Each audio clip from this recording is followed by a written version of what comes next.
Okay, so we've brought you quiet quitting and quiet firing and career cushioning.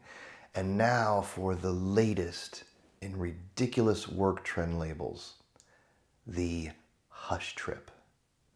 Now I have to admit, when I first heard this, I thought it was like a mafia type thing, like you gotta take a hush trip and get out of town. I'll make you an offer you can't refuse. But no, that's not what this was. This is actually for remote workers, people who actually take trips while they're working. Now, how this works, I guess, is you're remote, so technically you can work from pretty much anywhere. So people go places.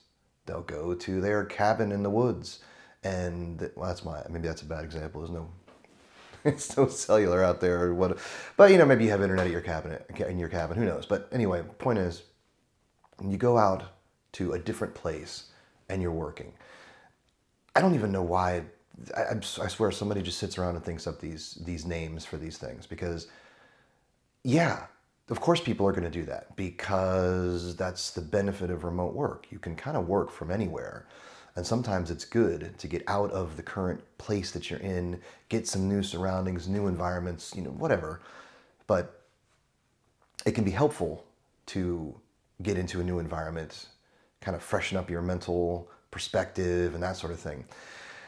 I guess the only concern is the insurance ramifications and that sort of thing. And so that's where the whole hush comes into play. Apparently, if you don't say anything, then,